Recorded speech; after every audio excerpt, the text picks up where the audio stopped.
right to have people be blind to the fact that we have a right to have basic rights. And then when I think about like leprosy, that people who are leprosy in Jesus' day were ostracized. And today, mental health is the leprosy of today. That we learn we have to hide our emotional struggles. We have to hide who we are out of fear. And as long as that being different is perceived as the monster, those of us who are being victimized will be considered that we are actually the villain. There's this person on Instagram that I follow. Their name is Alok. And we have a picture of Alok we're going to put up. And if you're not following Alok, please do. Alok is somebody who has been able to just walk through and be themselves. And they have been just so mistreated. Like, there's something happening right now that wouldn't even happen like 10 years ago of understanding of they and them and people requesting to be called they and them. And that people who are refusing to do that are not considered the monster. Those who are making the request to be called they, them are considered the monster. And Alok speaks very openly about that they are out in public, and there's one incident where this guy walked up to him and just punched him and told him, he said, I have finally figured out, understand gay people, but I don't know what you are, so I didn't know what to do about it, so I hit you. And Alok works very hard to live a life of compassion and try to not to walk around in fear because they are different. And then there's this person I want to show you. This is somebody who walks around all the time making reels with a shirt that says, Make America Straight Again. And they go to Target and making reels and making fun of gay people and people who were othered, people who were different. And this man doesn't walk around in fear because he's not considered the monster. People like Alok are considered the monster. Last time I was here, I shared a little bit about how we all, as a church, went to the Charlotte Pride Parade. And you heard Corey and Derek talk about that last week as well. And it was an amazing experience. It's like being in heaven because it's so diverse and it's so loving. But something happened that day that blemished my experience a little bit, and I really wasn't wanting to talk about it a few weeks. I wanted to focus on Jawan and how amazing he was, and Lewis flying around with a flag on, transgender flag on, dancing. Like all of that was just so beautiful, and I didn't want anything to take from that.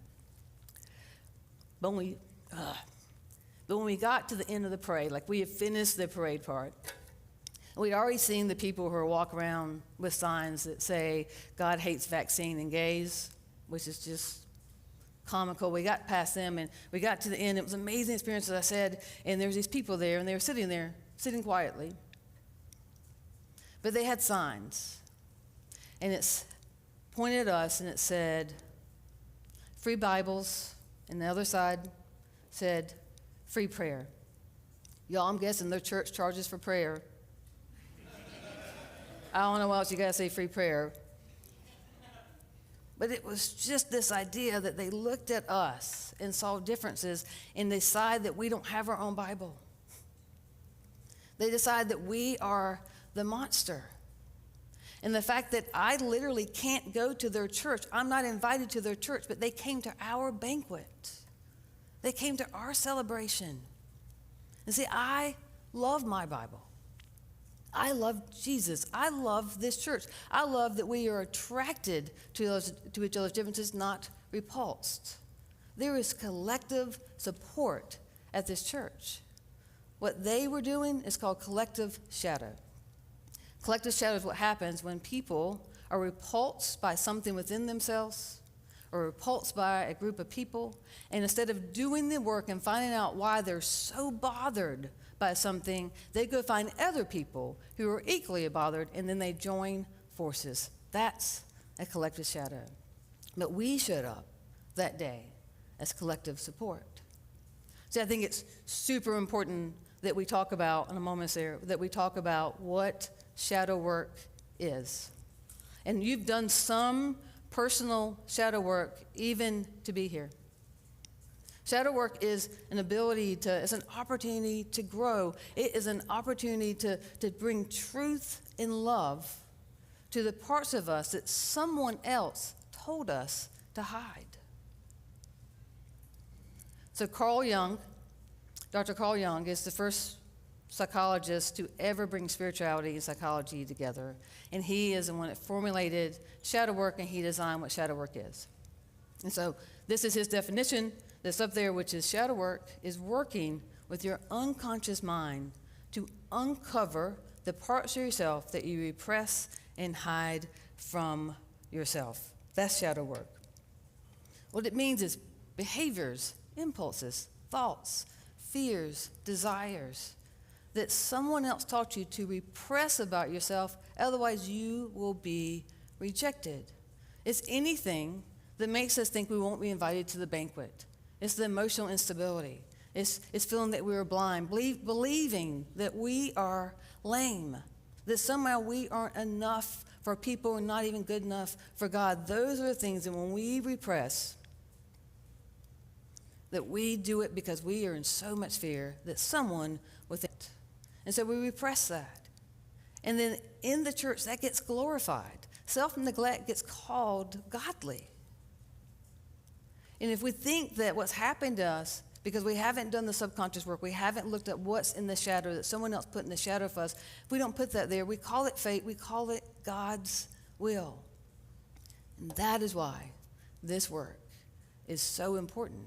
And I know you know this. Your emotional maturity and your spirituality, your spiritual life, your spiritual maturity will never surpass each other. They will always be parallel side by side. Our definition recently about spirituality, and I really liked it, and said that spirituality is individual and collective relationship with that we don't understand. See, us seeing what's in the shadow gives us an opportunity to understand ourselves better, and that's even the yuckiness about ourselves. And the more we have capacity for self, the more we have capacity for other people. And underneath a lot of the yuckiness and the things that we were taught is selfish and not to be vulnerable, all the things we press down, when we face that and bring that to the light, we also get a direct path to our intuition. We have a better understanding of, we get clarity. We understand connection to God or on a higher conscious level. We're able to be creative. It provides a deeper understanding of self. And when we don't do the work, we think that we are the monster. And as we do the work, it means that other people will see a light inside of us when they are seeking. So I'm sure you've heard things like, if you spot it, you got it. That there's people that we just love to hate, or opposites attract. All that comes from a Dr. Jung quote, and this is the last quote I have of him, and that is a great quote. Everything that irritates us about others can lead to an understanding of ourselves. See, when your shadow is in front of you, when you're around somebody and they are able to do what you've been taught to repress, either you will be repulsed by that, you'll be attracted to it, or as David would say, both and. That there will be a mixture of those. You know, if you're raised to really not go into conflict and to not have a voice and to never complain about something, and let's just say you go to a restaurant and you order a well-done steak and it comes out rare, you were taught to repress your emotions about it, your experience of it, and just not to say anything. But you're going to have somebody at that table who doesn't repress those things. And they're going to want to be really clear with the chef or with anybody else of what's happening. And there's times that you will be attracted to that and so glad they can do that. And other times you're completely repulsed and embarrassed because they're doing something that you were taught at a young age would cause you to be rejected. Just to think, if you're around somebody who, if you got taught that you can't have needs, that don't burden somebody with your needs. And then someone shows up in your life, and they will, and their needs are right there on the surface. And they have an expectation of you tapping in and being part of their needs. Then you will think they're pathetic. You'll think that they're weak because you were taught to not burden anybody with your needs. And it causes us to not know how to connect and to be in relationships because we are attracted to those who present with what we repress. Anyone here struggle with procrastination? Y'all are really fast putting that hand up. Like, that's good for y'all. See, y'all healed a little bit today. Look at that. If that's an issue for you, like something's repressed. Some part of yourself got taught had to be hidden out of fear. And let's think you have to make a doctor's appointment for yourself. How hard it is to send that email or pick up the phone to make that doctor's appointment. But if it's for your child, or it's for a spouse or for a friend, how quickly you're able to do that. And other people, it's the opposite. If the doctor's appointment is being made for themselves, they can do it. But something's repressed for them about trusting being there for someone else. They can't do it for somebody else. And so many of us grew up seeing rage and experiencing a parent or a sibling, somebody raging, and we were told that that was anger. And so we repress anger. We put anger into the shadow. And so we're not allowed to be angry. So when someone else is doing something to some situation, that we're not allowed to show up emotionally honest and say they were angry. I can't tell you, people tell me that they are angry at people who do things that make them angry because then they have to bring that into the light and do something about the fact of acknowledging that they are angry because they were taught that that was not okay. You know, I know driving in Charlotte is not like a fun thing, right? Like it's interesting at times. But if you were at a traffic light, it's red, and we're sitting there for like 5 minutes, and it turns green, and some of y'all just sit there. I don't know why, but you just sit there. But if I get really upset and I'm 3 cars behind and I'm yelling and screaming and move and why can't you do anything and what's wrong with you and I'm carrying on, that is passive-aggressive behavior because when you repress who you are, it comes out. It just comes out sideways. It comes out through behavior. And that means that there's some self-sabotage pattern in your life. If you have a self-sabotage pattern in your life, you have shadow work to do. And we all have shadow work to do. It means something's happening that gets repressed that won't let you interact differently. And you know there's self-sabotage if the same situation keeps happening to you over and over again with different people. If you keep dating the same person with a different name,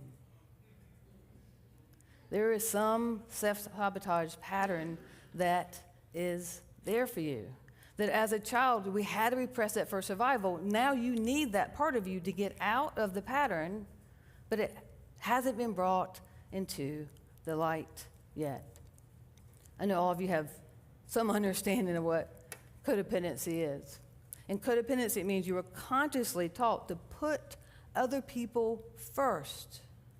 And that means you repress and you put in the shadow your needs. Any understanding of healthy selfishness, you can't get there because you're going to be with a narcissist or somebody who has what we call avoidant attachment style, and they are okay with you taking care of them. And as you become more and more upset being there with them, you have to repress even the anger at the fact that their needs can be met and that yours can't be. And here's the thing, and please don't mishear me, no one deserves to be abused. It's not on you. Into my adult life until I figured out how to step out of that self-sabotage pattern. And part of why it was hard to get out of that was that my mom's a covert narcissist. And it took me having a little bit of narcissism, having some grandiosity in me of knowing I'm worth that fight, and knowing that does not make me her. That does not automatically make me an abuser if I need a little bit of that to stop the process of how she treated me. And the other thing that was so repressed for me was that I was fighting so hard with her because she was so disappointed in me, and I kept doing things, seeking her approval, trying to get her not to be disappointed that I'm her daughter. She was very vocal and clear she was disappointed that I was her daughter. But when I'm fighting so hard to get her to see me and approve of me, That stopped me from taking the time, and eventually I did it. I had to look inside of me into my shadow, into my subconscious was going with me. And my truth was that I was disappointed that she was my mom. I had to reconcile the fact that I was probably equally disappointed that she was my mom and she didn't like me, but I didn't like her either. And all that was repressed. And there's an emotional and spiritual freedom that comes when I'm allowed to face that yucky truth. And here's an even yuckier truth. I have a best friend. I have lots of best friends. Hi, everybody. But I have a best friend, and I had people tell me for years they didn't like how I treated her. And so I politely told them to shut up, and that, like, I just didn't see what they saw. And what I finally figured out through hard work, and first I had to deal with my mom's stuff, but that what I saw in her was my shadow. I saw in her, through her codependency, her putting everybody first, her not having a voice, I saw the little girl I had to be around my mom. And so now I am treating my best friend the way my mom treated me because I saw my shadow when I was fighting against it. And I was blind to what I was doing. And we're still best friends, and I don't know why. But we have walked through this together. See, shadow work, you don't do it perfectly. It's just that you're in it and you're willing to try to figure out why we treat ourselves the way we do, why we treat others, and figuring out why we get in these patterned behavior that won't let us treat ourselves and even other people well. And all of this affects our relationship with God. Jeffrey Cohen, the creator of monster theory, he has this line about the gates of differences, and it's this, and it's brilliant. The monster is difference made flesh come to dwell among us.